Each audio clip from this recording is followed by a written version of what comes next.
I'm gonna make a video on how to change the oil on a 2012 Subaru Outback 3.6R. Pretty simple. I don't hate changing the oil on this car. It's fairly easy. Let's get to it. I have a skid plate, and in order to access the oil filter, I need to remove that skid plate. So I'm gonna go ahead and do that now. Alright, on the top side here, I've taken off my oil cap. I'm gonna leave that off, and I believe that's the oil cooler, and that's where the oil filter goes into. And there's the drain plug there. I'm gonna drop this. So this is a 17 millimeter on this drain plug, and the oil filter I've loosened a bit, and I already loosened this as well. So I'm gonna go ahead and drop the oil. Some of you guys are pretty good at this, and managed to not get it all over the place. Let's see if I can do that as well. I know it's gonna shoot somewhere. Alright. And you gotta not forget to open the breather and take the plug out, otherwise it's gonna overflow on you. So yeah, I've got that dropped, and I'm gonna drop the oil filter now. Move my pan here a bit. Get this refocused for you guys. Sorry about that.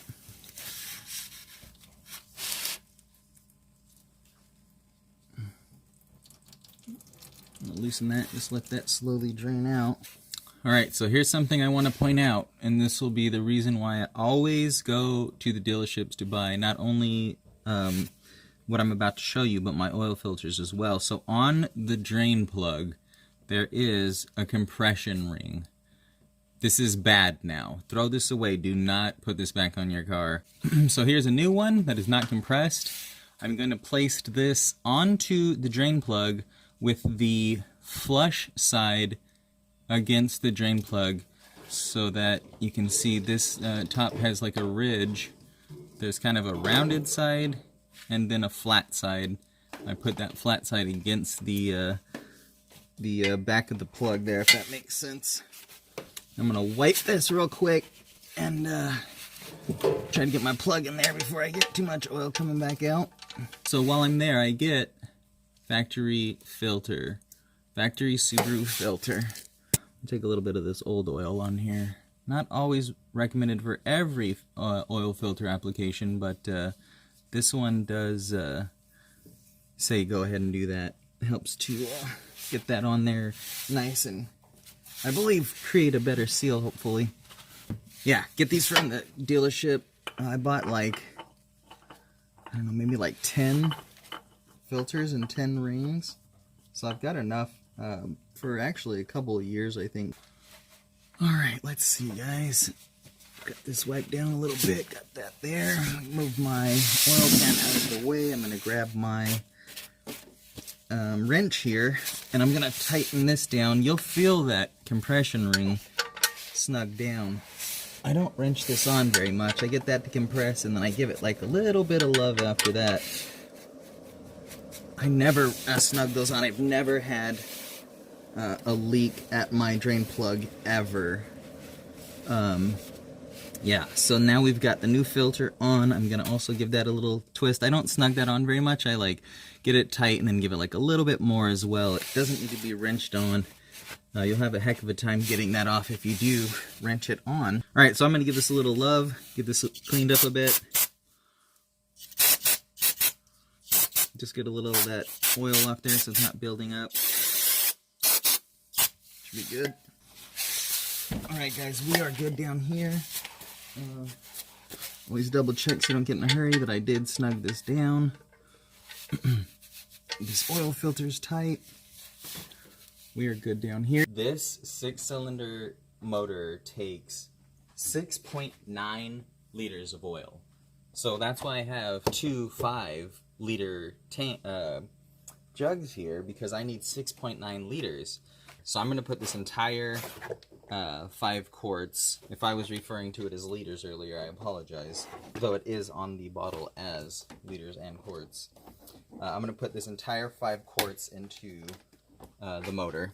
Okay, so I've got my entire 5 in here. Right, so I've already done 5 quarts. I'm going to do another 1.8 what did I say, 6.9. I'm going to do another 1.9.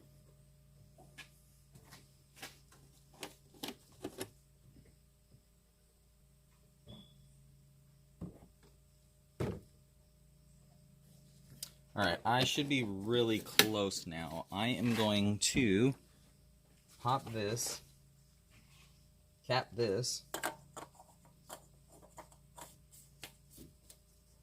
and then start this.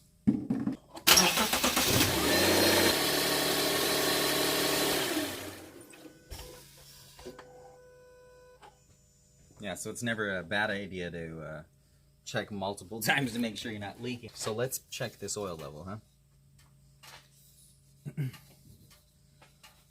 Oh, I think I was paying attention pretty good there, so I should be pretty close to full. So the reason I ran the motor was because I wanted to get the oil going through the motor, and also have filled the oil filter up. So I'm just a little shy still, so I'm going to keep adding. Alright, I think I got that right. Now let's see here.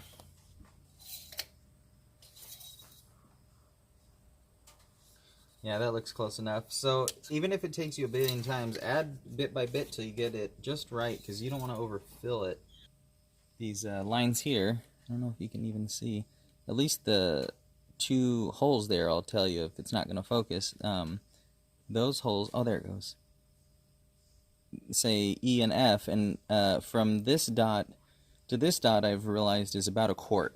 So if you're at the L, you're about a quart low. So I was just on the full line there. Let's see if I can get that to work again. Boop. Just right there is close enough, because I don't want to overfill it, so I'm going to leave it right where it is. That's good enough for me.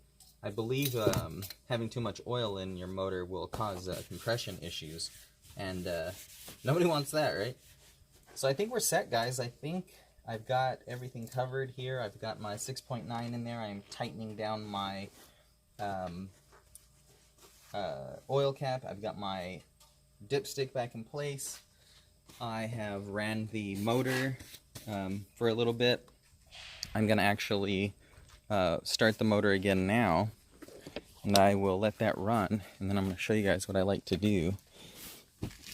So we drive this vehicle 6 months out of the year while we're on our work season. So what I'll do is I will go to my trip. So my A trip should be higher than my B trip. Yeah, 10 miles. So my A trip is my oil change. I want to change every 5,000. So I'm about 170 over. I'm going to reset that by just holding down on the trip here. I chose trip A, and then I hold it down until it resets. So now I know in 5,000 miles I will want to change my oil again. Trip B is my overall mileage that I've driven this season. So far in the 3 months that we've been working, it has been 5,000 miles that we've driven our vehicle.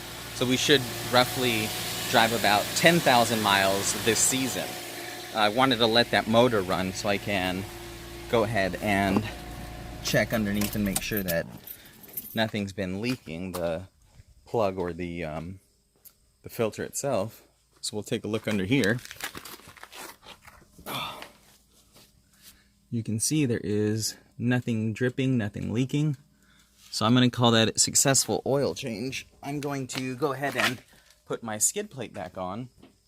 And I appreciate you guys checking out my my oil change video for the 2012 3.6R. That's the 6-cylinder, if you weren't familiar with that verbiage. And yeah, we're going to wrap her up. Thanks, guys.